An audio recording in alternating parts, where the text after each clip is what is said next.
So if you're just joining us, I'm here with Allison West and Glens Colman, the middle school division head and the lower school assistant division head, who are going to be talking about Orton-Gillingham Everywhere. It's going to be actually an interactive presentation, so there'll be times when you participate via the chat button. And Allison, you can let me know if they also need a piece of paper for the activity. She's nodding her head yes, so maybe grab a pencil paper for later. In addition, I wanted to let you know that should you have questions during the presentation, at the lower right of your screen, you have a Q&A button. If you put those in there, we will be sure to address those as a follow-up after the presentation, should we not cover them within the context of tonight.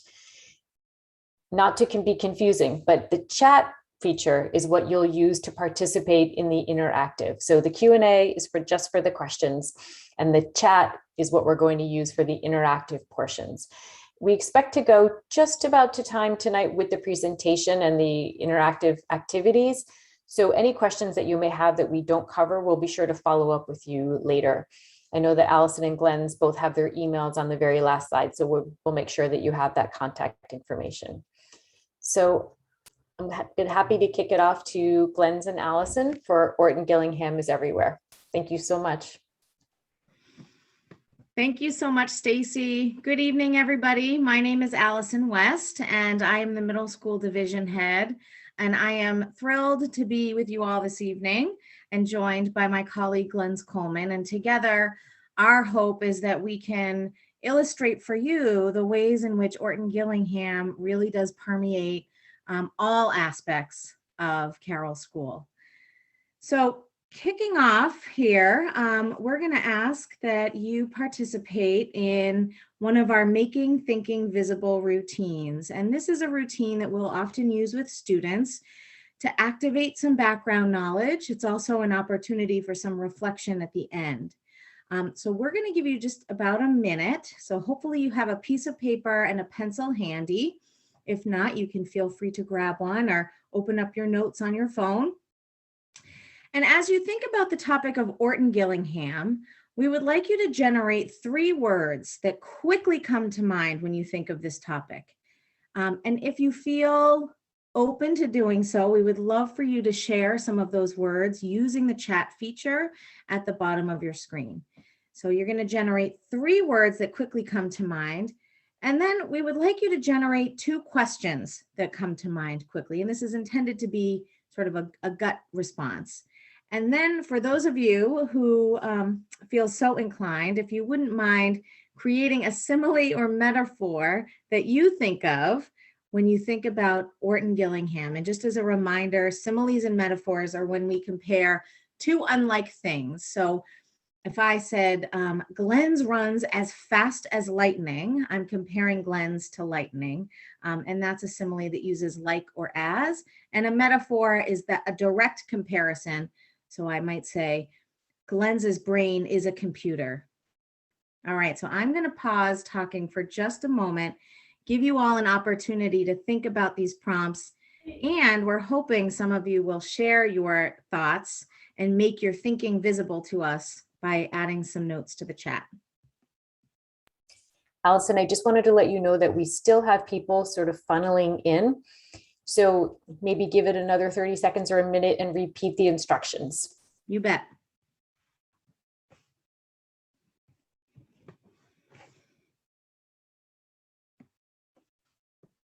Good evening, everyone. For those of you who are just joining us, we're doing a little activity before we get started officially tonight. And we're using a Making Thinking Visible thinking routine. And this is one that we've often used with students. And this is to help us generate a little bit of background knowledge. It also is going to be helpful to us to see some of your questions. So we're asking, when you think of the topic of Orton-Gillingham, what are 3 words that quickly come to mind? And we would love for you to share those words via chat. Also, we're curious about 2 questions that you may have that pop into your mind when you think of Orton-Gillingham. And if you're feeling so inclined, we would love for you to create a simile or metaphor that you think of when you think of Orton-Gillingham. And I do see some words: complex, opaque, effective. Those are good.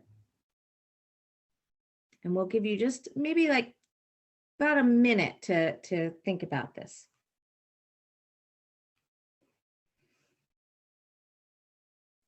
I see multisensory, flexible, progressive, sensory-based reading, immersive. Oh, these are great.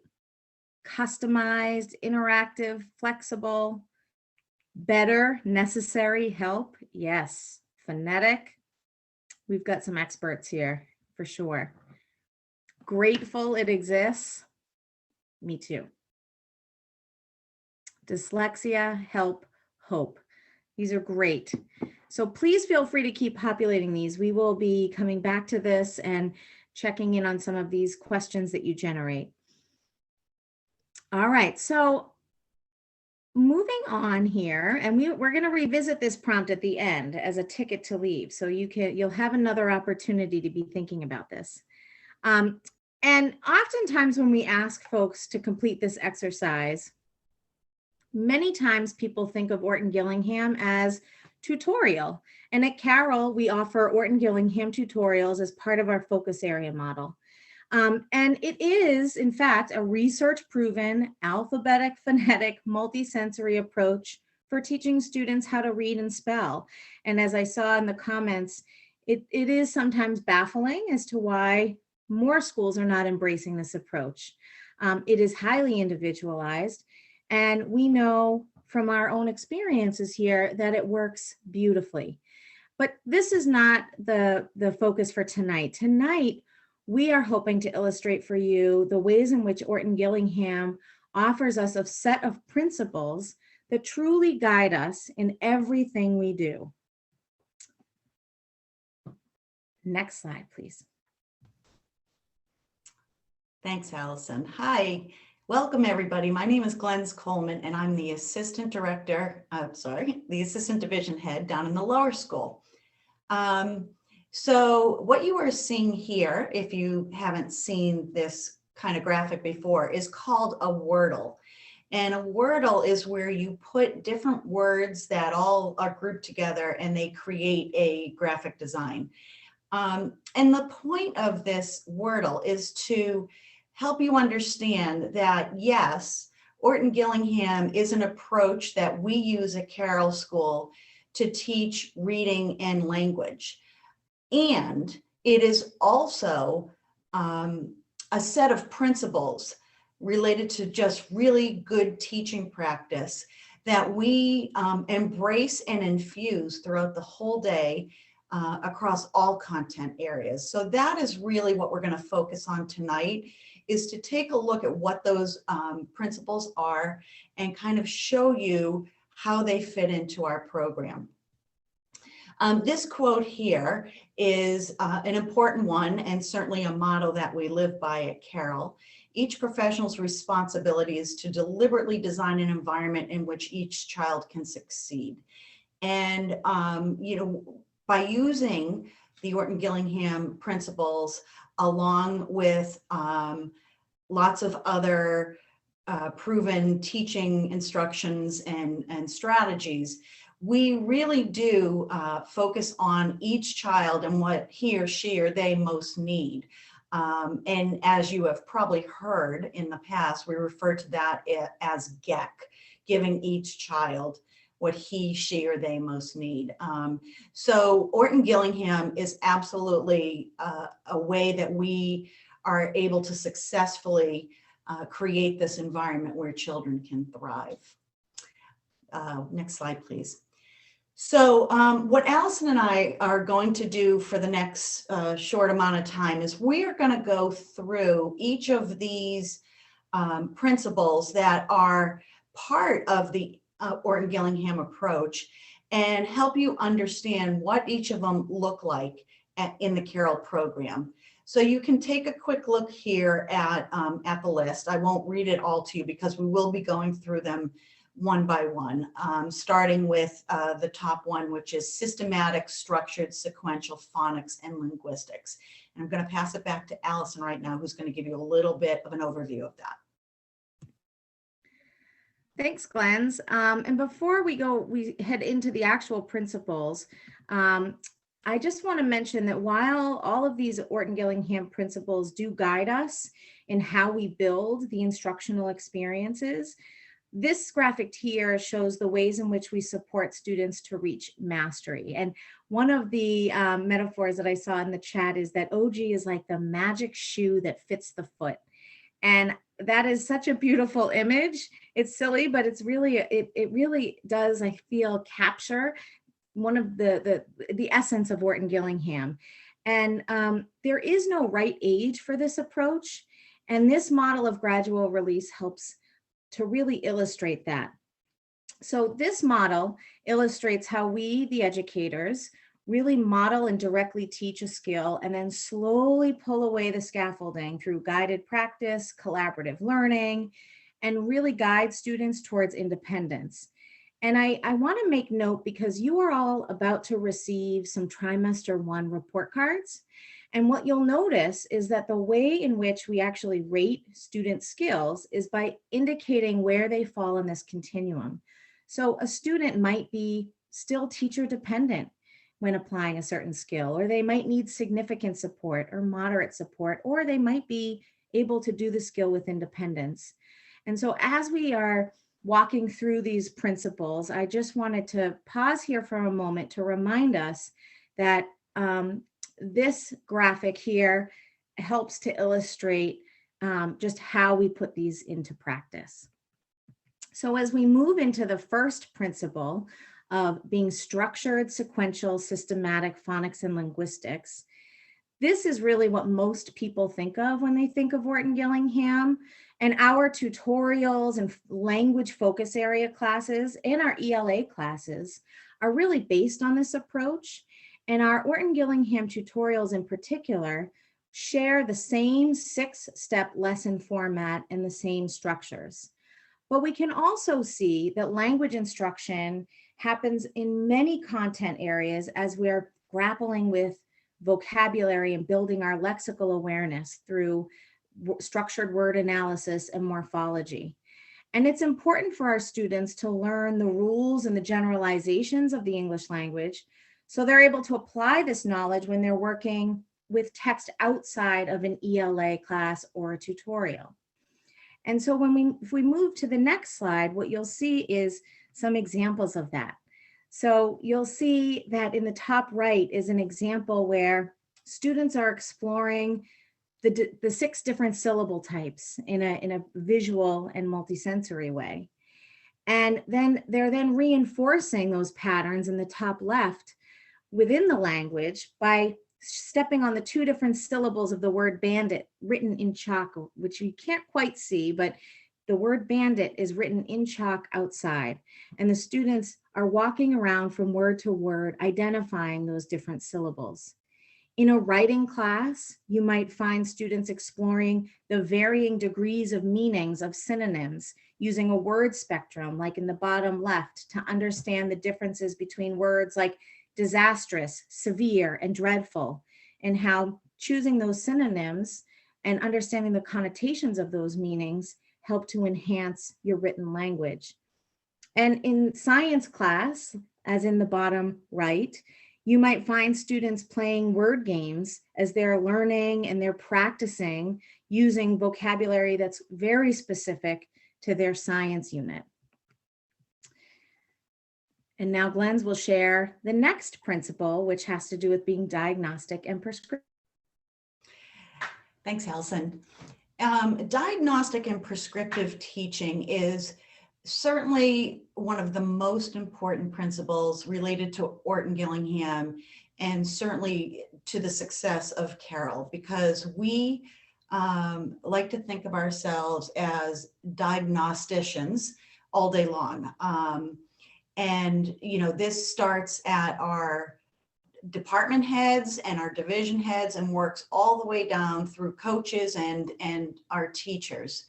So each student in their schedule goes to various classes in a day, and that teacher of that class is continuously monitoring progress by collecting both formal and informal data throughout the lesson or throughout some assessment periods, and using that information to determine what the next step is or what the lesson will look like in the next day. And through that collection of information, each teacher is able to really individualize objectives for each student and differentiate the instruction accordingly. You see here on the bottom left, this is a, it's hard to see, but it's a spelling assessment that we would use to kind of take a look at where kids are according to the Orton-Gillingham levels in terms of their mastery of certain principles. This is one thing that we might do in a more systematic way. And other kinds of informal assessments happen day to day as teachers close out each period with a ticket to leave or some kind of a check for comprehension to make sure that students have understood the principle that's being taught that day. And if not, that teacher knows to go back and reteach in a different way. So this idea of the loop, the diagnostic and prescriptive loop, is just happening continuously in every class and for every student. One of the things that you probably gathered from our back to school nights is that we work in teams of teachers where there are many, many eyes on each of our children. That again includes department heads and coaches and specialists. So each one of those people really looks very diagnostically at each student and helps create a plan that will support that student's learning. Where you would see specific examples of gecking would be in both the focus areas and the flex blocks that every student across all three divisions have in their schedule. And these are areas where we can create very small groups of like learners and target some skills that those particular learners have in common and need some intervention with. So those are two particular areas of the curriculum where the diagnostic and prescriptive loop is so important. But I will say honestly that this loop exists in across the board in all domains. So again, this is just such an important principle, and it's something we practice really across the board. So now we'll move into our third principle, which is direct and explicit teaching with discovery opportunities. And just as you heard from Glens, we use today's students' performance to inform how we proceed for tomorrow. And this really ties in nicely with the direct and explicit with discovery principle, because that information is going to help us identify which skills we need to be direct and explicit in teaching. And this type of instruction is really designed to help support the specific learning needs of students and groups of students. We always begin with highly scaffolded instruction and work towards that independence, like you saw in that model of gradual release. And in this particular setting, where we are teaching many systems, and we're teaching and practicing with students until there's that internalization where students can use those skills and those strategies with independence across different areas. So it's important for us to help students realize that if they learn a skill, if it's directly taught in an ELA class, for example, that they should also be applying that in, say, a history or a science or a focus area class. Curriculum is designed to promote lots of discovery so that we can also help students build critical thinking skills. And some examples of this direct and explicit with discovery are, for example, in science class on the top left, we have a couple students who were taking a learning walk through a science textbook, taking a scavenger hunt that had been designed by the teacher to identify the features of a textbook. Direct and explicit instruction happens in history classes where teachers are being really explicit in teaching students how to ask questions and how to explore a history text before they actually engage with the material. Using the scientific investigation process with multiple variables allows us to be explicit and offer that opportunity for discovery as they're learning new concepts and skills in science. And on the left here, we have lots of opportunities where whole grades of students will circle up together, where team leaders and teachers will use that as an opportunity to be really direct in previewing upcoming events and to model expectations. So this direct and explicit, as you can see, ties in really beautifully with the diagnostic and prescriptive.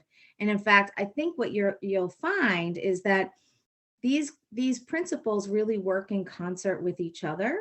And so not only are we trying to illustrate how they really permeate all aspects of the Carroll experience, even out on the playground, that it's often that you're not going to see just one principle at play. And the beauty of this approach and the reason it is so effective is that they really are working together to create a really consistent experience. So our next principle, Glens is going to explain how there is in fact logic. There is a method to the madness. Absolutely. And again, to go along with the last principle that highlights this, this need for discovery and uncovering the methods, the strategies. This ties beautifully into this concept of understanding that there is logic to learning, that learning is not just random. It's not about just guessing, but it's being equipped with the tools and the systems and the strategies to be able to understand something you don't know already, or you're learning, or to decode a word that is unfamiliar to you by applying certain principles. So our job is to help kids uncover that logic. And we do that through discovery. We give kids opportunities to really use their strengths in understanding patterns and their strengths in higher level thinking and problem solving, to be able to understand what the pattern is, or what the rule is, or the generalization is underneath the concept that they're learning. And to be able to say and look at an answer and say, is that reasonable? Does that make sense? And kind of self-check and self-correct. And that's such an important part of learning, rather than just kind of putting it out there and looking at the teacher for reinforcement. This idea of logic is that we help kids start to trust themselves, that they can use what they know already to solve something they don't know. And it really does build this higher level thinking and problem solving. And that is so critical, because for so many of our students, it's where they shine. It's where they shine. And so we really try to use that, that strength of theirs to move learning along beyond the foundational levels. So now we're going to go to the next, which is also, not surprisingly, connected to what we've been talking about, but that Carroll is a very multisensory program. Thanks, Glens. And, you know, we know that students' ability to learn new material and their capacity to remember information is enhanced when students are engaging more than one of their senses during that learning process. And it's important to understand for us the varying learning styles of each child in a given class so that we can tailor that instruction accordingly. And what I want to mention here is this isn't just about multisensory teaching. It truly is about multisensory learning and the experience that the student is having, engaging and interacting with the new information that we are trying to help them develop. So we know that we have these visual, auditory, and kinesthetic tactile learners. And we pride ourselves on constructing lessons and experiences that offer a variety of opportunities to tap into each of those senses. In fact, I was particularly impressed with our teachers when we were forced into a remote environment where still we were able to design experiences that did tap into those various senses so that students were still getting that multisensory experience. And as teachers begin to understand and learn about the individuals in front of them, they work with their coach, they work with the teaching teams as they're developing action plans for students to develop lessons and instructional experiences that make sure they're capturing and they're reaching each of the children in front of them, as I said. Educational technology has been able to really help us improve in enormous ways.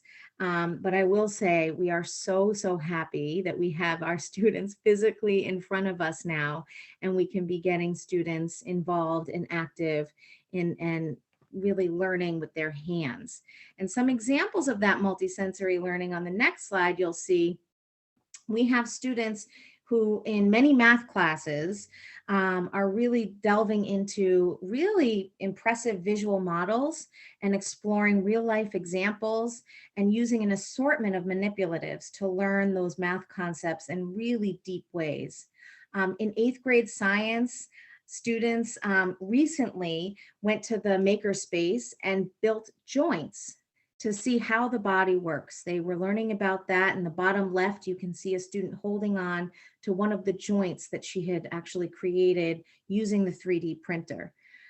We have students who are collaborating around dissections in science classrooms and performing all sorts of labs in the lower school and upper school and middle school to take that information out of the textbook and put it directly into the hands of students who can then work collaboratively and in a multisensory way.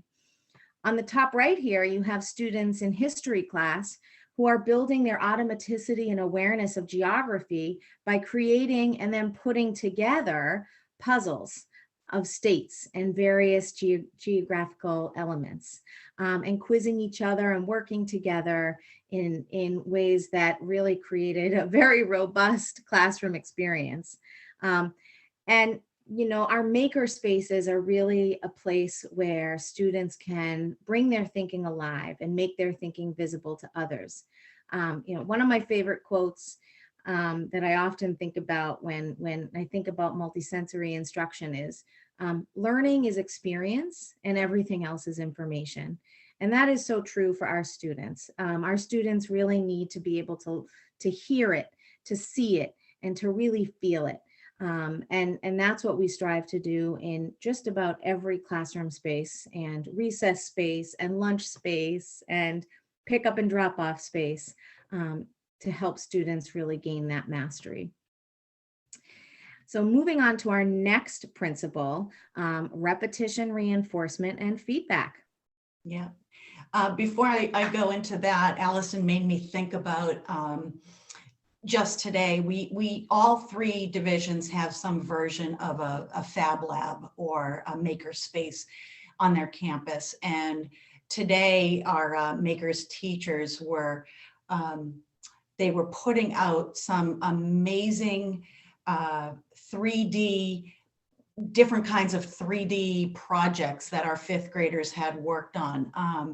And it was just, it's right in the main lobby. And it was just so beautiful to see the kind of thinking and attention that went into this kind of learning. And, you know, a few years ago, we didn't have access to this kind of learning. And it's really just added so much for the children. They were so proud of these designs that they had created. But I'm going to talk about now is repetition, reinforcement, and feedback, which is all three of these are vital to diagnostic and prescriptive learning and success for our students. So many of our students have learning profiles where memory, working memory, short-term memory, visual, verbal, have been compromised to some degree. And it takes many repetitions and experiences to really own and automatize a skill or a concept. And so this idea of going back, spiraling back each day and reviewing what was already learned to make sure that it has been solidified is so important to us. And you know, in the diagnostic and prescriptive school, it does happen every single day. And we also have assessment periods where we are looking kind of more formally at these skills and determining if children are maintaining the skills, if they're ready to go to the next level. So what you see here on the bottom are two examples of a very robust assessment system that we use at Carroll. The gray box that you see, many of you saw in slides when you went to your conferences, but this is a typical box to show some performance in the area of decoding, which is one of the areas that we focus on in our tutorials and focus areas.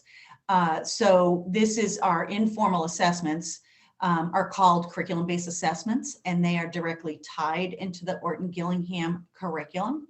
And they are given 3 times a year by the student's focus area teacher. And it's a way that we do monitor this, the skills that we're teaching.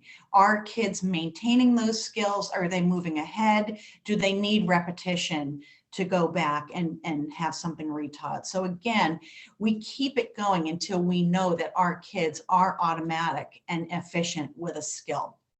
And we don't, it's not a one and done where, you know, when a skill is mastered, we kind of forget about it. We always go back and repeat and keep things fresh.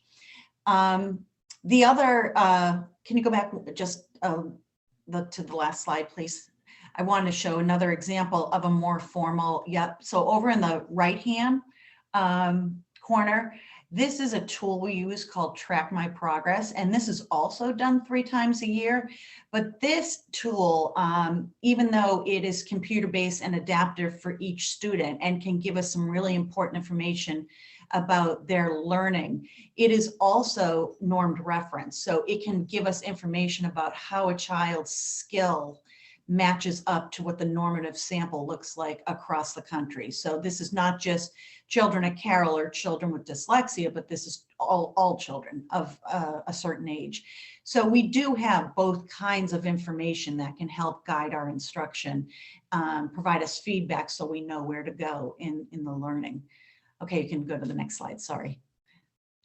And what you'll see here in that top right corner is a graph, a fluency graph, where kids are literally marking their fluency rates day by day and seeing where their growth is, you know, from day to day. And for so many of our students, that we call this making progress or growth visual, you know, they need to see that they are, you know, physically see that they are gaining words or gaining speed so that they can, you know, really buy into the progress that they are making, because sometimes it can feel like they're working so hard and it doesn't feel like they're moving ahead when in fact they are. So it is really important for us to engage children to be part of this progress monitoring system where they are aware of their learning and setting goals for moving ahead.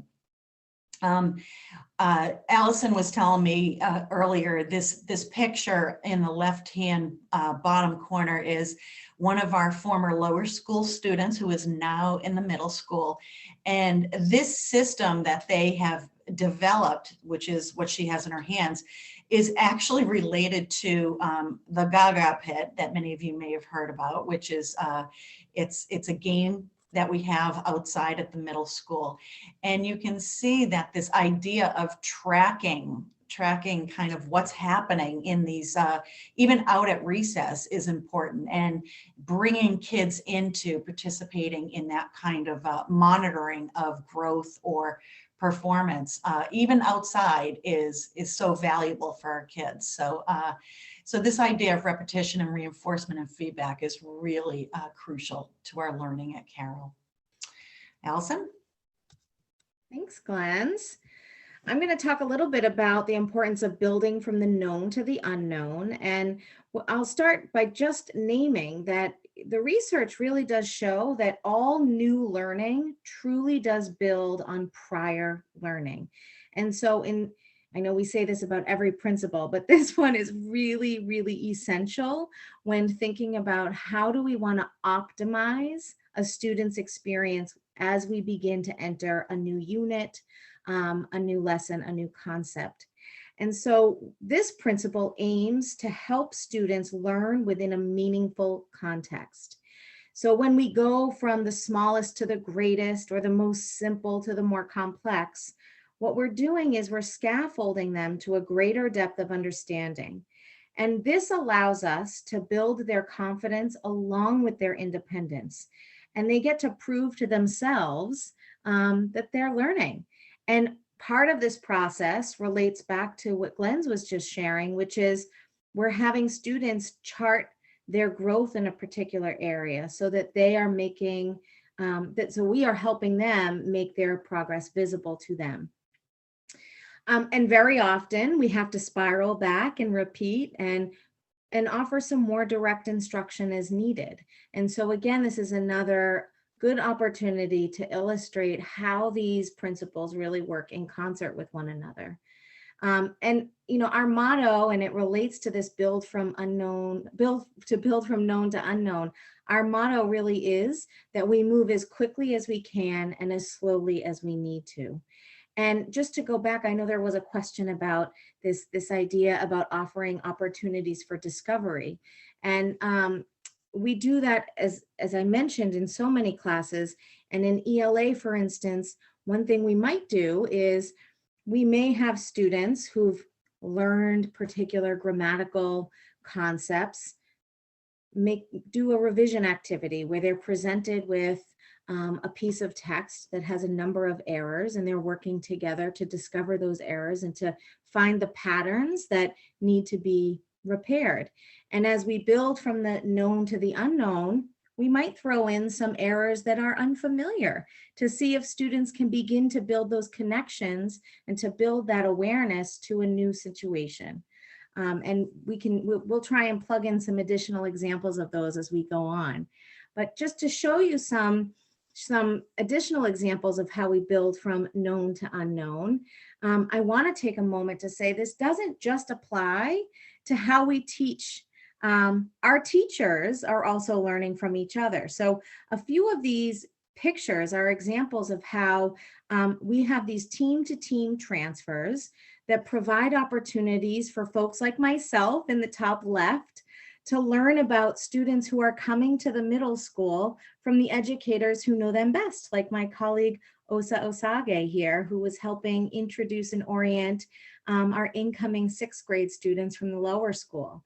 And another example is we bring students to meet next year's teachers.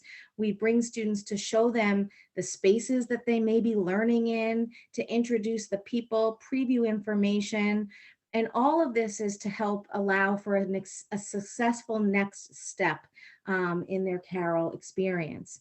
And in classes, you're going to find teachers leading activities that are helping them generate background knowledge on a daily basis. So in a history class, before they start a new unit, they're going to be doing some brainstorms. They might be doing some gallery walks and talking with one another to generate information that they know, draw that background knowledge out so that as they begin to explore the new information, they can be building those connections, and that's going to help critical thinking skills develop even further.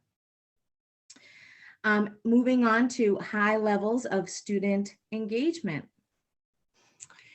So clearly, in order for students to learn, they have to be interested and engaged in what they're learning. And that is a real art, to be able to create an experience for students where you are meeting them where they are, and yet also trying to push them a little bit further. And that is where the engagement comes. If the experience is just too simple for kids, they're not really going to be invested in the outcome. But if they know that they are expected, and we believe that they are able to access that next level of learning, and that we believe that they can attain that, that is where they're going to be, their interest is going to be activated. So knowing that my effort is actually going to yield something positive for me. So this is an important skill, because it really is the way we draw our students in. And many of our students have had experience prior to Carroll where, this level of engagement has really not existed. They've checked out for one reason or another, often because the work is just not appropriate for them. And this idea of, why should I bother putting myself out there when I'm not really moving ahead, becomes sort of central to them. So we need to back that up and kind of reset and work into this, a positive growth mindset. So this is our task at Carroll, to make sure that whatever we are putting in front of a kid is something that they find engaging and worthwhile. So of course we do that through high interest content. We do that through multisensory learning, and we try to figure out what makes each student tick and what will really bring them into the experience. If you go to the next slide, here you see some experiences where, instead of just memorizing vocabulary, kids are acting out new vocabulary words. They're bringing something, putting something of themselves into the learning. We have a lot of fun at Carroll. We're very serious about our learning, but we also recognize that it's the fun that keeps the kids and the teachers going and engaged. And so whenever possible, we try to create experiences that feel good to the students and yet are challenging them to move their thinking ahead in some ways. So, clearly without engagement, it's virtually impossible to build the skills and the strategies that children need to move ahead. So that's a really important goal for us at Carroll. I think we're probably coming down. We have one more principle, and then we're going to look at some videos. All right, this is the last principle, and this has to do with the importance of exercising students' neuroplasticity. And at Carroll, we truly operate within the belief that we can rewire neural pathways so that our students can be building upon their efficiency and capacity. And we do this through all of the scientific and the research-based practices and the teaching practices in combination with all of the TCI and the cognitive work. And the combination, or sometimes we'll call that the Carroll casserole, it really does yield impressive results. And, many of our students can't afford to just make year-to-year gains. They need to make more than a year's worth of growth within a given year in order to close that gap. And our belief is that we do that by exercising students' neuroplasticity, that we are actively working to help students become their most strategic self by helping them build their efficiency and capacity, and ultimately altering some of their cognitive trajectory. And I can say from a personal experience, having new neuropsychs done and seeing some impressive gains in areas like working memory and processing speed have been really wonderful illustrations of that.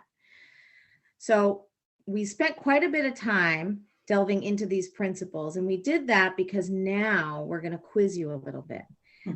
We have some videos and some activities, and we're going to ask you to be thinking about which principles are present in these videos and in these activities. So Glens is going to kick us off. Why don't we flash, if you go to the next slide, we'll flash again what the principles are, give you a little, yeah. So if you take a quick look at these 9 principles, I think it's 9, just keep those in mind as you're looking at a few really cute clips of learning happening at Carroll. In the first clip, you're going to see a young boy, a lower school student.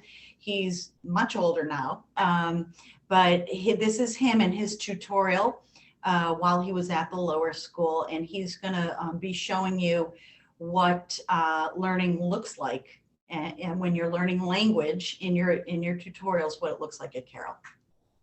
And if you could populate in the chat any principles that you feel are present in this video, that would be great.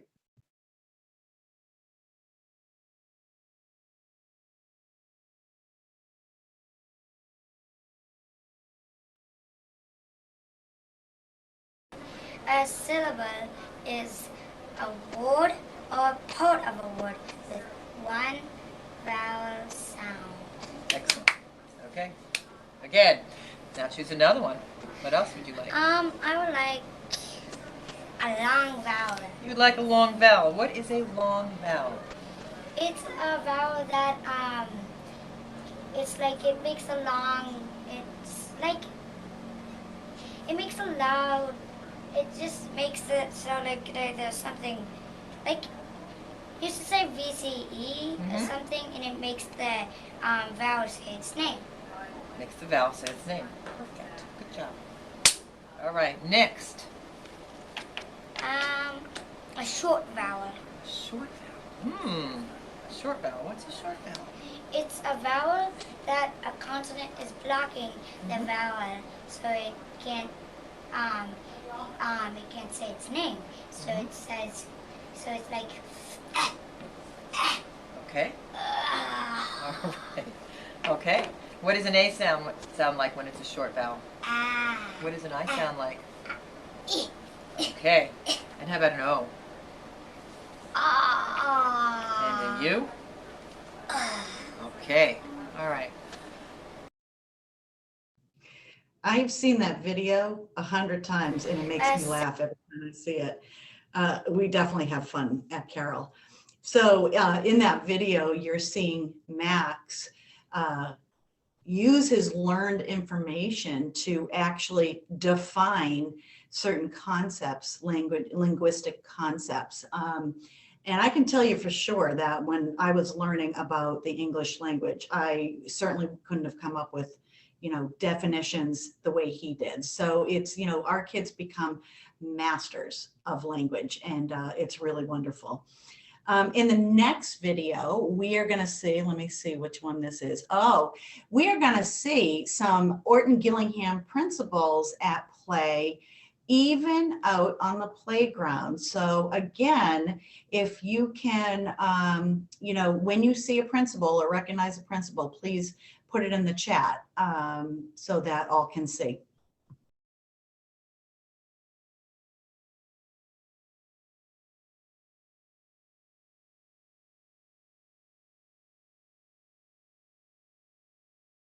What is this structure that we're looking at? A spider. Yes, my friend. The spider web. This is the spider web. The spider web is meant for Clara. Climbing.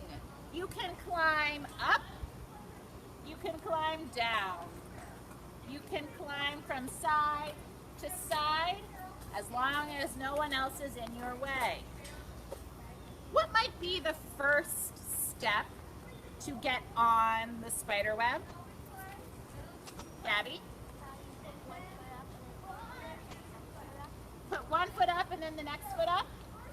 All right, let's see. Put one foot up. Like, hold on. Oh, hand two? Okay, one foot, one hand. No, 2 hands. Oh, 2 hands.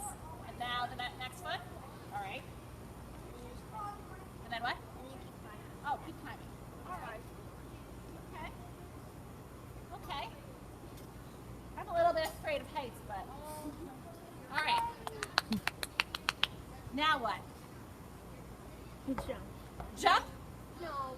Ah! Ah! Go on the other side. Climb the other way. Climb the other, up and over? No, like now you climb down like that, but you go like that way. Oh, I can scale across because no one is here. Okay. Oh gosh. All right. Here we go. Now what? You go down. Yes. You could go down the same way, or you could scale across and go down little by little. So you're telling me do not jump off. No. Okay, so we're not going to jump off, but just come straight back down. You could come straight back down the same way that you got up. All right. Here we go. Coming back down. The same way. Back on the ground. So, you know, what looks like chaos on the playground is actually quite controlled. You probably noticed the direct instruction that was happening there with an instrument that one would typically assume kids just know what to do with. But at Carroll, we really don't make assumptions about what kids know or don't know. And we teach and we model everything. And I think, you know, we really adhere to this idea that you model and you teach and you revisit over and over again, so that kids really understand what the learning is supposed to look like as they're moving along. So those are just some examples of activities that that illustrate these principles in action. What we would like to do next is kind of move back into the area of Orton-Gillingham being a structured, sequential, phonemic approach. Sorry, that's my dog, to learning. Allison's going to walk you through some activities. Great, thank you. So my first question for you all is, how many ways are there to spell the long A sound? So if you wouldn't mind just popping into the chat what you think. How many ways are there to spell the long A sound?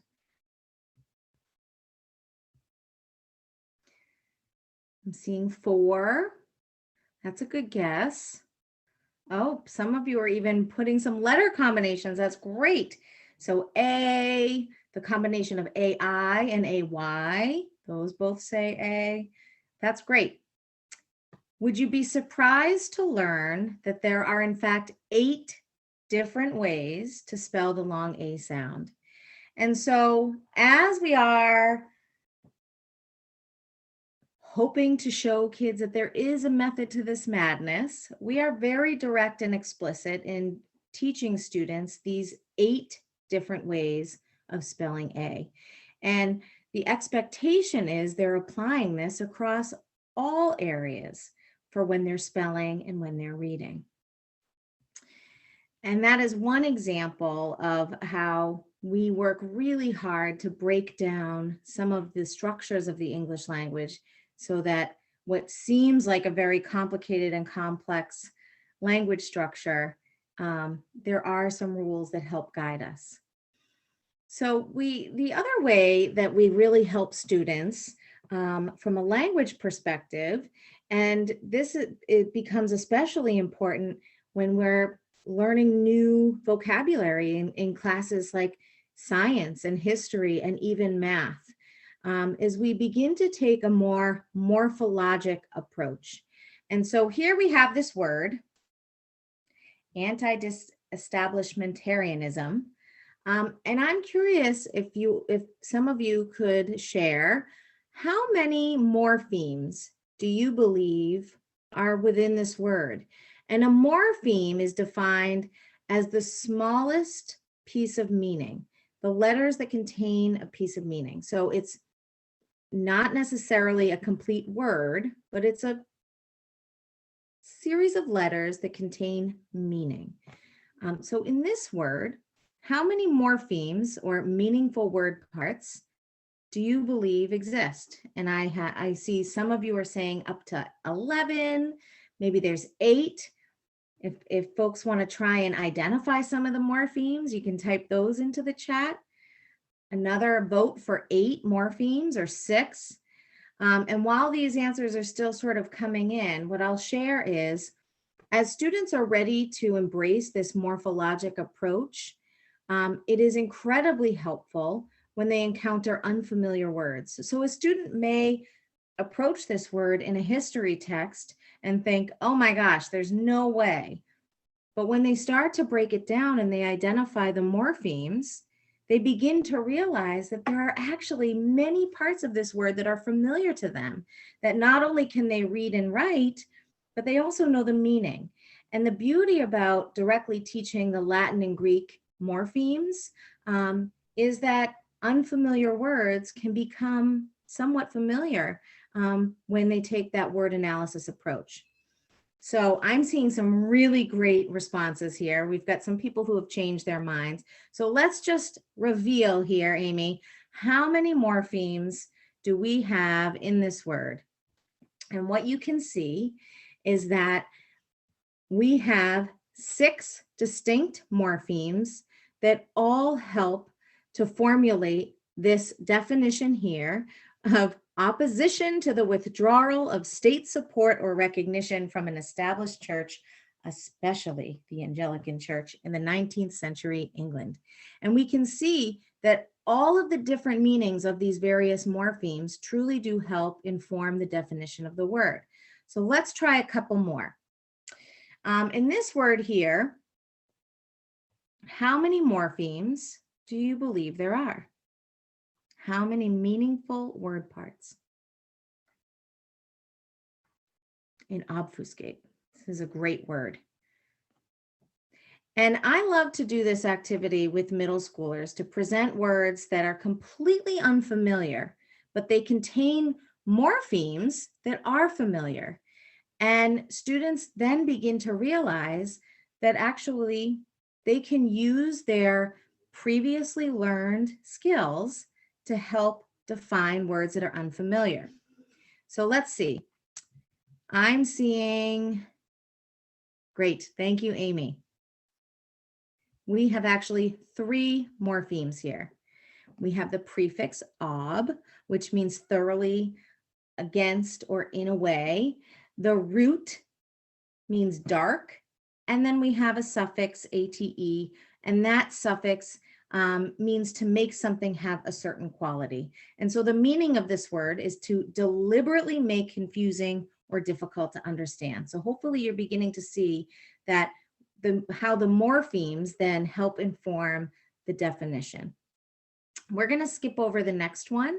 I think you guys are probably getting the clue here. Mellifluous, another great word. And we're going to jump here. And here's an example of how we might capture this idea of discovery with a language task. And in this case, I'm presenting to you 2 different word lists. And I'm going to ask you, the parents, to think about, what do you think is the generalization here? What is the generalization we can make about the patterns that are presented? And we call these generalizations because I might say to you, in general, the sky is blue, but there are times when it's stormy that it's not blue. And just like with the weather, particularly in New England, the English language, there are exceptions to most rules. So we always teach the generalization along with the exceptions to that rule. So I'm seeing here that ch is in perhaps a 1-syllable word, and I think that's an excellent observation. The generalization that we're really hoping students can pull out in this particular example is that the ch sound is actually made by in two different ways. Ch makes the ch sound and tch makes the ch sound. And we need to help students understand when to use those letter combinations. And so we use ch when the ch sound is at the beginning of the word or follows a consonant or an R control sound. And we use TCH when the ch sound follows a short vowel sound. And so that is a generalization that students can then take with them across their day when they're spelling words and they come across the ch sound in a spelling word. They have this now in their toolkit. Another example, similarly, I'm going to ask the parent investigators here, what is this generalization? And I will tell you it has to do with the sound k. What do you suppose this generalization is?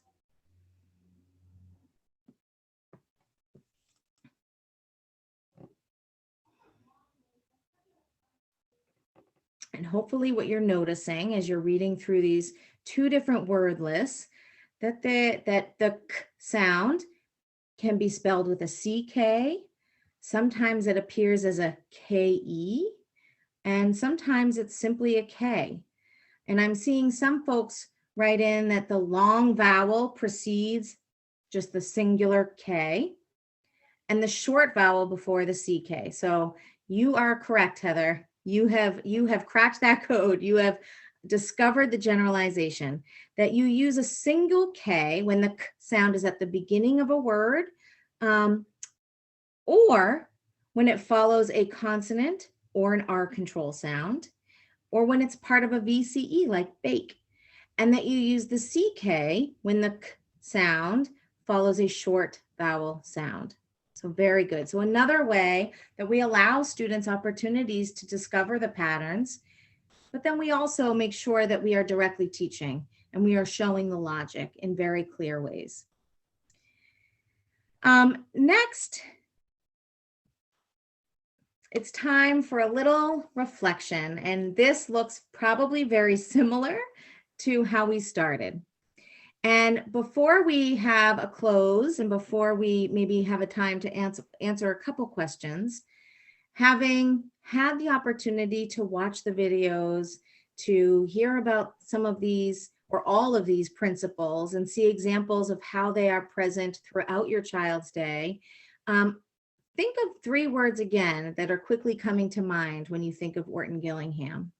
And what questions do you continue to have? And for those of you who feel so inclined, we would love for you to create a simile or metaphor that captures the topic of Orton-Gillingham. So we'll give you just a moment to think about this. And please share via the chat.